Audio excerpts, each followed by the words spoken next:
Welcome back, everyone. We have a great lineup today. We're going to be going over first how a Chinese propaganda outlet had to file its FARA documents, and it shows that the Chinese regime has been paying major U.S. newspapers millions of dollars to run its propaganda.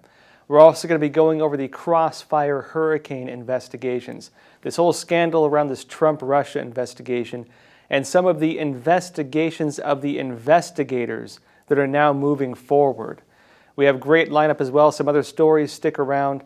Now, before we get started, y'all may have seen our interview we did yesterday with Kingface, talking about some of his support for issues in the black community. That video is being restricted by YouTube. Wanted to ask our audience, why do you think this is? Do you think we went over anything controversial? It does not seem we went over any technically sensitive topics, nothing that YouTube would overtly censor. If you want to help support us, please share this video. Facebook, Twitter, Instagram, really need your support. So first off, the Chinese Communist Party's main state-run newspaper in the United States, China Daily, has had to disclose the money it has been paying to other U.S. newspapers to publish its propaganda. So new documents filed with the U.S. Department of Justice, according to Epoch Times, show China Daily paid over $4.6 million to the Washington Post and nearly $6 million to the Wall Street Journal since November 2016. China Daily, an English-language newspaper, is overseen by the Chinese Communist Party's publicity department, and this is the CCP's governmental agency in charge of disseminating propaganda. Over the past few years, it has spent millions of dollars running supplements called China Watch, containing propaganda disguised as news. And they've been publishing this in major U.S. newspapers, including the Wall Street Journal, the New York Times, and the Washington Post. Now, these outlets say themselves, we of course asked them for comment in the Epoch Times stories. They say that these were, of course, labeled as advertisements. They say these were labeled as advertisements. The issue you have here is they're taking money not only from a Chinese state-run news outlet, but from a news outlet that is now registered as a foreign agent. Not just a foreign agent, as a foreign agent under FARA, but also as a foreign mission of the Chinese Communist Party. This is officially a branch of the Chinese government operating as a news outlet. And they've been taking money essentially from a branch of the Chinese Communist Party through that. China Daily is part of the Chinese regime's global propaganda efforts, and according to a letter sent by dozens of U.S. lawmakers to the Department of Justice earlier this year, China has committed $6.6 billion to global propaganda since 2009. According to FARA filings, Foreign Agents Registration Act, the Chinese regime has spent $35 million in China Daily alone since 2017, and this does not include the latest filing. Moving on, the George Bush spokesman is now saying the New York Times article claiming he won't be voting for Trump is, quote, completely made up. Former President George W. Bush, this is according to the Epoch Times, his spokesperson strongly denied a report from the New York Times that the 43rd president wouldn't vote for Donald Trump in the re-election. He said, quote, this is completely made up. This is again from Bush's spokesman, Freddie Ford, and he told the Texas Tribune this on June 8th. He continued, quote, he is retired from presidential politics and has not indicated how he will vote. Now, there have been other stories recently of different news outlets making up stories to make Trump look bad or to get involved in this whole political process to try to go against Trump. One of the recent incidents this happened is where outlets were accused of making up the story about police using tear gas and rubber bullets on protesters so that Trump could attend church across the street from the White House. And that church, of course, had been set on fire by some protesters. The story came out later that neither rubber bullets nor tear gas was used. The police did use pepper balls and smoke canisters, and so these outlets stretched the truth. Moving on to these Crossfire Hurricane investigations. Y'all may remember this whole Trump-Russia scandal. Well, it has come out now that the Trump-Russia scandal was a bunch of nonsense, and it's coming out in addition to that the people who launched that investigation, who were responsible for it, are being investigated themselves now and very likely may face justice. A Senate panel has now authorized subpoenas for inquiry into Crossfire Hurricane. The Senate Committee on Homeland Security and Governmental Affairs voted on June 4th to authorize its chairman to issue subpoenas as part of an inquiry into the FBI investigation of the Trump campaign, which eventually evolved into the Russia investigation by special counsel Robert Mueller. The subpoena authorizations cover an extensive list of people connected to Crossfire Hurricane, the FBI's code name for the investigations into the Trump campaign. Prior to the vote, the committee canceled authorizations to subpoena the Department of Justice Inspector General, and Senator Ron Johnson, a Republican from Wisconsin, chairman of the Homeland Security Panel, which is the chief oversight committee of the Senate, said those subpoenas were rescinded to ensure that inspector generals can carry out the investigations without concern from witnesses that their testimony may eventually be obtained by Congress. The Judiciary Committee kicked off its inquiry a day earlier with the interview of former Deputy Attorney General Rod Rosenstein. You may remember we actually talked about this on the show. Now, Rosenstein played a crucial role in the events that led up to the appointment of Mueller as special counsel.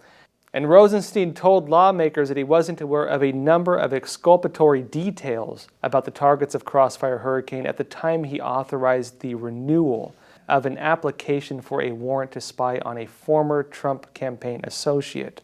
Now, Rosenstein also revealed that then Deputy FBI Director Andrew McCabe kept him in the dark for about a week about a series of consequential memoranda drafted by then recently fired FBI Director James Comey.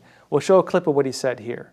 I believed, Senator, that Mr. McCabe was not fully candid with me. He certainly wasn't forthcoming.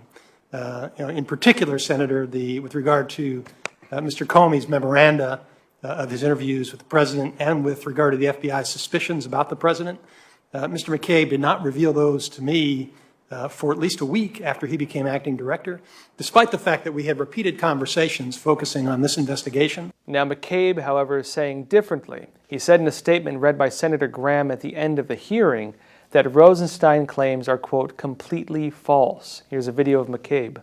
There's a statement out I want you to respond to, and we'll wrap up the hearing. This comes from Mr. McCabe.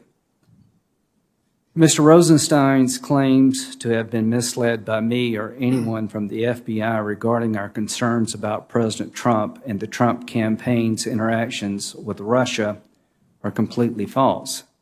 Mr. Rosenstein approved of and suggested ways to enhance our investigation of the president.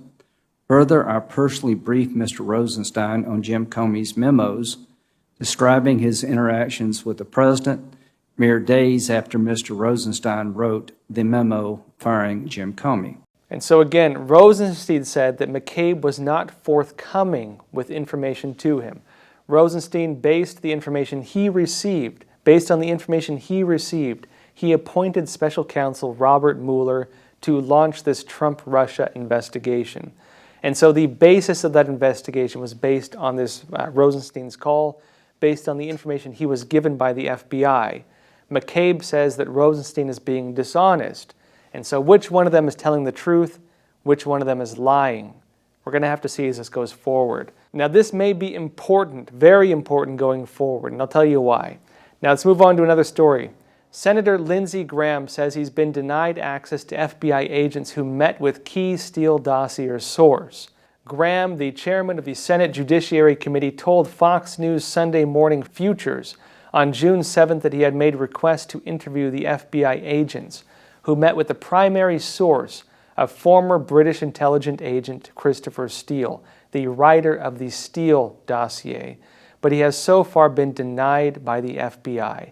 We'll show you a video of this now. I've made a request to interview the case agent and the intel analyst, and there were two other people who interviewed the subsource for 3 days in January, again in March, and again in May, and they're denying me the ability to do that. I'm going to keep working the system. Now, in that same interview with Fox News, Senator Graham stated that he, quote, believes it goes up to the very top. Here's a video of that now. I believe it goes up to the very top, and I'm going to get to the bottom of it, and that means Sally Yates and Rosenstein and McCabe and Comey are all going to come before the committee, and they're going to be asked, what did you know and when did you know it?